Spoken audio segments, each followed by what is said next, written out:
safely across these Fox outlets. Live. Survival Sunday, May 13th. Sponsored by Pizza Hut.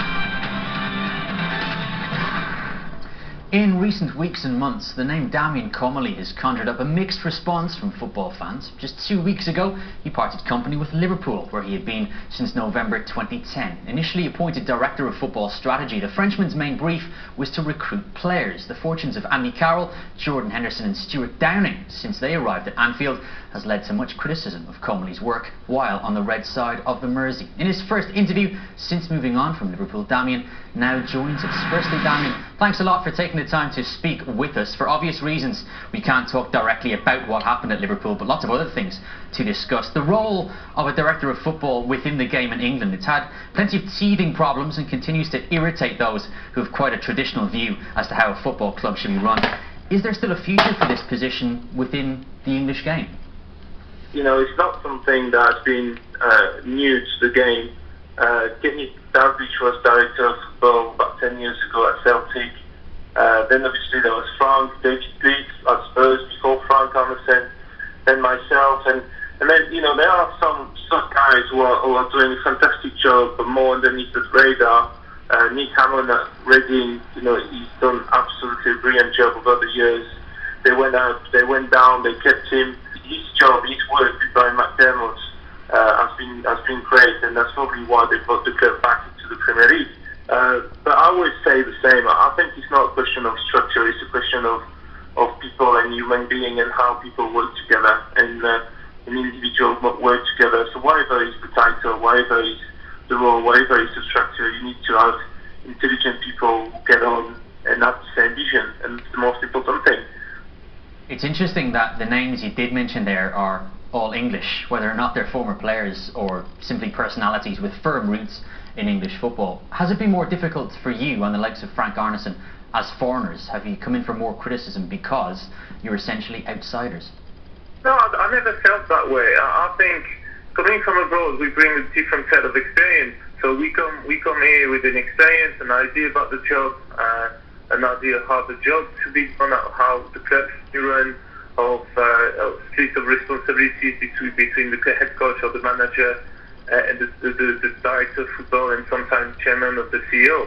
So I think it's more experience that is being brought in by the foreign people. I don't think it's been more difficult because we are foreign. I just think both Frank and I have worked in clubs which are highly demanding in terms of results, rightly so, and that's why the job is difficult, not because of our nationality. The Moneyball or soccer metrics system that you are a fan of, Damien, leads many people to wonder how it translates from North American sports to something like football. That in a sport like this, there are just many outside influences that despite all the ability in the world and the best statistics in the world, a footballer can still struggle because of a variety of different things that are out of your control almost, that the risk is always going to be there. Yeah, it's extremely difficult to measure, and it sometimes it comes back to bite you. It happened to me in 2 occasions where with an outfield player, you know, the scouting was very positive about this player. The data was very positive about this player, and then he was a failure because mentally he was not up to it, or maybe, you know, we didn't do what we should have done in order for you to adapt to the team. You know, so that's something you cannot measure.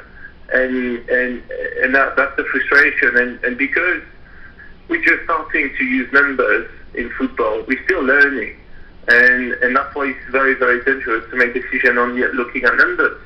And then the other bad experience I had is with the goalkeeper, and in what I call the factor, the small club, big club factor.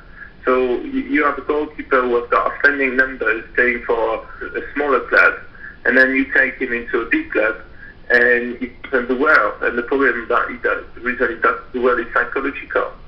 So you look at the numbers, you look at the scouting reports, and then you think, where did he go wrong? Where did he go wrong? And he went wrong because the player was not able to handle mentally the situation between going from a small club facing between 10 and 15 shots at goal per game and maybe he let one in, but everybody said he made 14 saves, fantastic, where he comes into a big club and he saves 5 shots, or 4 shots, or 2 shots on target, and then he let one in and it's a disaster.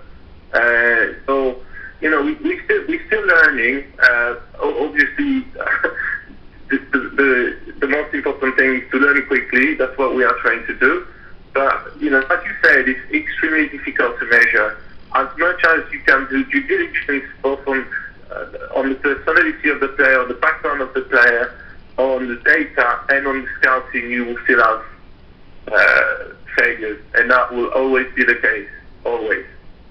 Because your system, Damien, is different and isn't traditional, many expect it to be flawless or foolproof. When something doesn't work or doesn't turn out as intended, lots of people will criticize you and berate you and point the finger as well. And does that annoy you? I mean, does the criticism annoy you?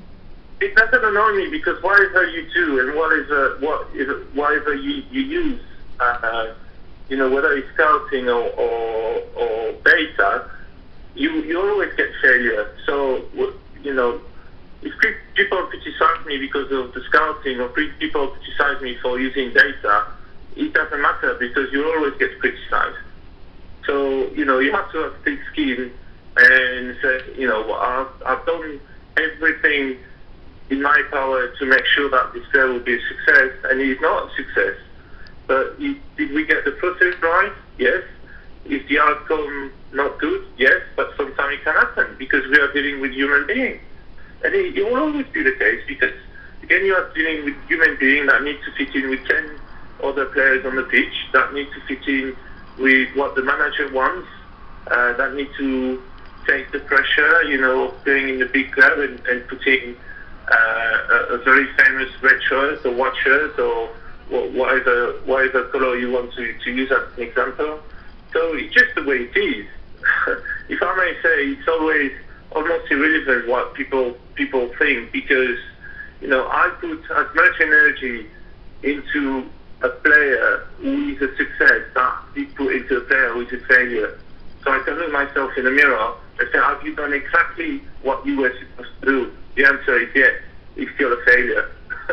So, you know, how much more we can do? And you know, nobody in the world of football can come up and say, I've never made a mistake, or I've never got it wrong on a player, because everybody gets it wrong. And I would even say, not only in football, but in any sports in the world where you have to scout and you use data, people get it wrong. And it's just the way it is. Finally, Damien, what's next for you? I'd imagine that you won't jump into another project just yet, so perhaps you'll take some time to weigh up other options. I don't know. You know, I don't know yet. I'm looking what's going on. You know, I'm looking forward to the Euros in the summer, and we'll see what happens. Damien Comolli, a privilege talking to you. Now, coming up next, Fox Soccer makes a big